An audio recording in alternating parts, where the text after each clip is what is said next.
Kabupaten Jombang terdiri dari 21 kecamatan yang letaknya cukup luas. Tentu dampaknya Kabupaten Jombang memiliki penduduk yang banyak. Beberapa tahun terakhir jumlah penduduk juga meningkat.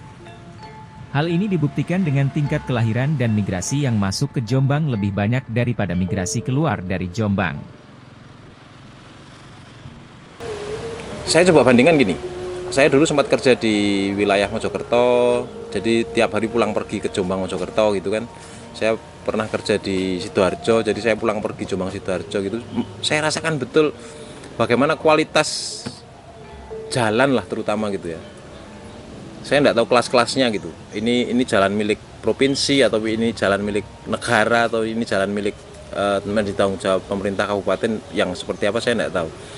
Tapi kalau saya mencoba melakukan komparasi itu betapa jauhnya kualitas jalan lah di Jombang itu. Masih banyak sekali jalan-jalan yang tidak layak di Jombang ini gitu.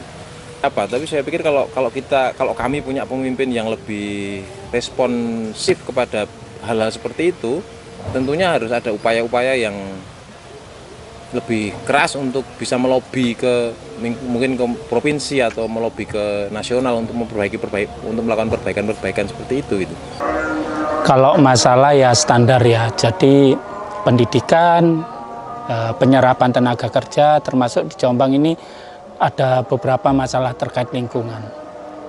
Nah, masalah pendidikan ini diantaranya mungkin dulu waktu Bu Gubernur terpilih, beliau sudah mengeluarkan peraturan bahwa sampai SMA SPP gratis, tapi nyatanya di Jombang ini masih ada pungutan SPP untuk siswa SMA. Tidak meratanya penyebaran penduduk tentu saja menyebabkan berbagai masalah pada setiap daerah. Seperti pada masalah pencemaran lingkungan dari limbah rumah tangga dan limbah industri. Lalu kemacetan, karena transportasi umum yang kurang memadai, akhirnya banyak orang memilih untuk menggunakan kendaraan pribadi. Munculnya urbanisasi ini menyebabkan banyak kegiatan alih fungsi lahan sawah menjadi kawasan permukiman. Nah, masalah lingkungan, ini di Jombang juga ada beberapa titik-titik bekas galian tambang, khususnya galian C yang belum terselesaikan, yang kemudian beberapa menjadi lahan kritis. Nah, ini perlu perhatian serius juga, termasuk ada masalah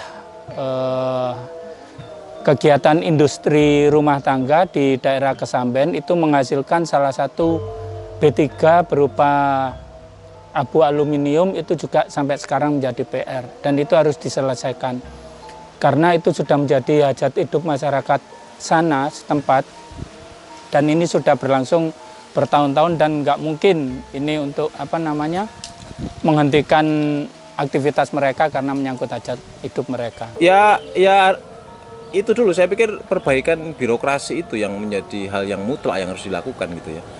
Jadi saya tidak tahu bagaimana alur birokrasi yang ada di pemerintahan itu ya, sehingga misalnya ada keluhan dari masyarakat ini, keluhan itu sampai kepada dinas tertentu tapi tidak segera direspon gitu kan. Kemudian keluhan itu sampai ke atasnya dinas itu baru terjadi respon gitu. Sehingga nggak tahu, saya pikir perlu perbaikan jalur komunikasi antara rakyat yang ada di bawah itu dengan pimpinannya.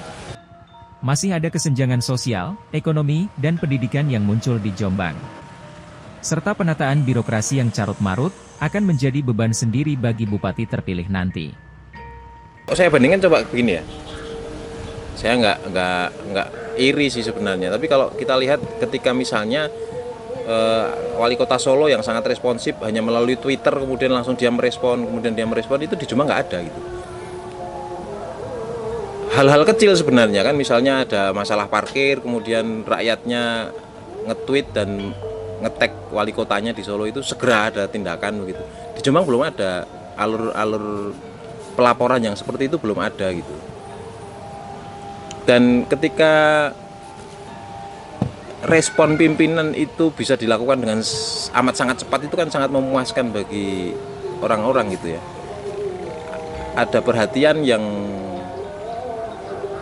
dirasakan secara langsung oleh masyarakat itu nampaknya yang belum terjadi di Jombang itu. Banyak peristiwa yang tidak terselesaikan di Jombang yang berhubungan dengan birokrasi itu gitu. Ya mungkin berkaitan dengan, tidak tahu juga apakah jiwa birokrasi, orang-orang birokrasi di Jombang itu sama dengan tempat-tempat yang lain atau tidak ya. Tapi kemauan untuk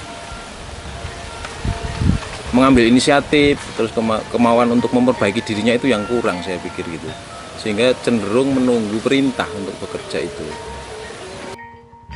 Persentase kemiskinan Jombang pada tahun 2022 pada angka 9,04%. Munculnya angka kemiskinan ini dampak dari masih banyak pengangguran, serta pemulihan ekonomi yang lamban dampak tragedi wabah COVID-19. Tuh. Kalau untuk ketenaga kerjaan, ini ya, memang di Jombang ini untuk industri kurang menggeliat ya, sehingga mungkin penyerapan tenaga kerja kurang. Meskipun ada beberapa zona industri mulai dibuka di daerah Kapuh, tapi untungnya masyarakat Jombang ini lebih bisa mandiri.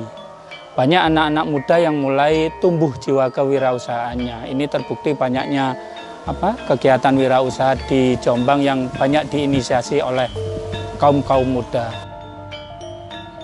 Pada tahun 2023 pemerintah Kabupaten Jombang telah melakukan beberapa strategi untuk menanggulangi kenaikan angka kemiskinan, seperti perbaikan proses bisnis, penyediaan dukungan teknologi dan informasi, perbaikan kebijakan, perbaikan data, dan program pemerintah lebih tepat sasaran. Mungkin solusi yang bisa dikerjakan memperbanyak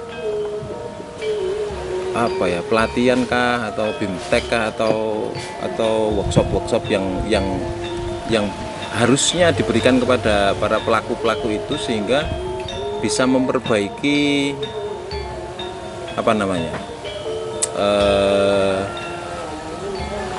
sikap untuk melayaninya itu yang kurang gitu mungkin ya. Sikap untuk melayani publik itu yang mungkin kurang. Meskipun banyak persoalan daerah yang kelak akan menjadi pekerjaan, ternyata masih banyak peminat bakal calon bupati. Peta Pilgub Jombang 2024 yang digelar November mendatang, tergantung dari jumlah dukungan kursi untuk legislatif. Di beberapa tahun terakhir ini sudah ada perbaikan, tetapi saya pikir butuh pemimpin yang lebih tegas, butuh pemimpin yang lebih punya keberanian untuk memperbaiki dari sisi mental melayaninya itu yang mungkin masih kurang gitu ya. Saya kebetulan pelaku UMKM, jadi merasakan betul bagaimana perubahan itu, pelayanan kantor-kantor publik itu sudah ada perbaikan, tetapi mungkin perlu lebih ditingkatkan lagi untuk perbaikan pelayanan publik itu gitu. Pelayanan misalnya soal perizinan itu sudah ada perbaikan, meskipun juga masih kadang lemot begitu ya, tidak kurang responsif gitulah, tetapi sudah ada perbaikan itu. Jadi saya pikir Jombang butuh pemimpin yang benar-benar tegas, yang bisa menjadi komando bagi orang-orang yang ada di birokrasi itu, sehingga bisa lebih responsif, sehingga bisa lebih melayani publik gitu ya. DPRD Jombang akan dikuasai 8 partai politik berdasarkan hasil pemilu 2024. Dari jumlah itu, hanya PKB dan PDIP yang bisa mendapatkan tiket emas bisa mengusung calon sendiri. PKB unggul mendapatkan 12 dari 50 kursi DPRD Jombang. Disusul PDIP 10 kursi, Partai Gerindra 8 kursi, Partai Demokrat 6 kursi, Partai Golkar 5 kursi, PPP 4 kursi, PKS 3 kursi, serta Partai Nasdem hanya 2 kursi. Maka dari evaluasi perolehan kursi DPRD Jombang, ada kemungkinan Pilgub 2024 diprediksi hanya muncul 3 pasangan calon. Mereka Warsudi, Munjidah Wahab dan Sugiyat.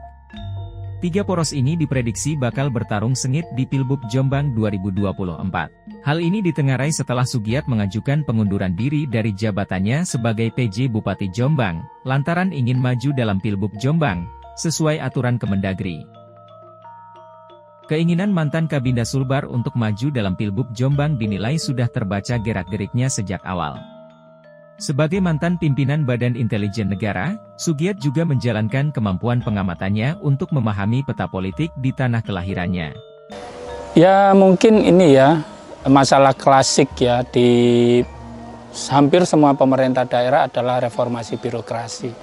Dan saya dengar di Jombang ini PJ-nya kan dari Jakarta, dari pusat. Ini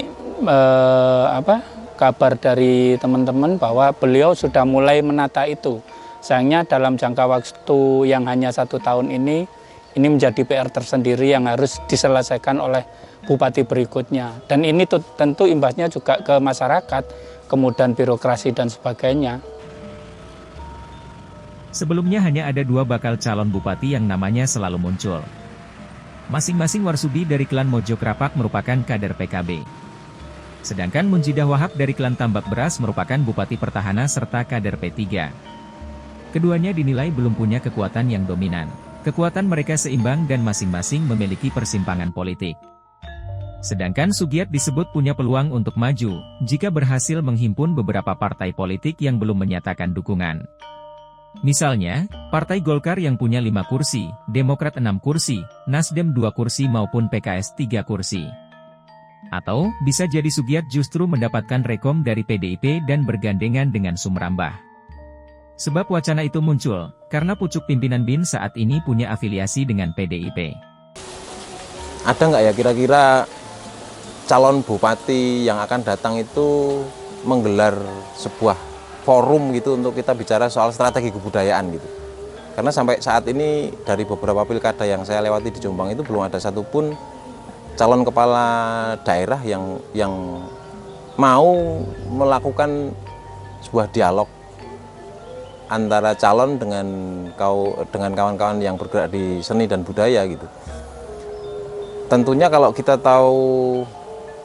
kami gitu ya, kalau kami tahu strategi kebudayaan seperti apa yang dimiliki oleh calon kepala daerah itu kan kita bisa mengukur seberapa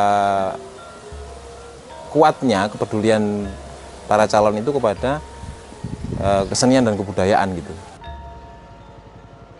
Maka siapapun bupati terpilih nanti, diwajibkan memecahkan persoalan daerah yang sudah tampak di depan mata. Setidaknya 100 hari kerja bupati akan tampak perilaku politik dan kemampuan kepemimpinan dalam mengelola sebuah wilayah. Dari segi ini, kebudayaan sebenarnya. Jombang itu terkenal sebagai sebuah wilayah yang punya kekayaan budaya yang sangat luar biasa sebenarnya. Kalau ada kawan yang mengatakan itu Jombang itu melting pot gitu, pertemuan dari beberapa budaya gitu. Jombang ada di titik tengah sehingga ada pengaruh dari budaya Mataraman di sini, ada pengaruh dari budaya Arek di sini juga ada gitu, pengaruh dari budaya Bojonegaran juga ada di sini gitu. Tetapi sepertinya sampai hari ini perhatian pemerintah kabupaten kepada hal-hal seperti itu masih kurang maksimal gitu. Saya tidak tahu apa yang terjadi di jalur birokrasi itu ya. Seharusnya kalau menurut saya dinas-dinas yang terkait yang mengurusi soal kesenian dan kebudayaan itu harus lebih punya kepedulian kepada kebudayaan seperti itu.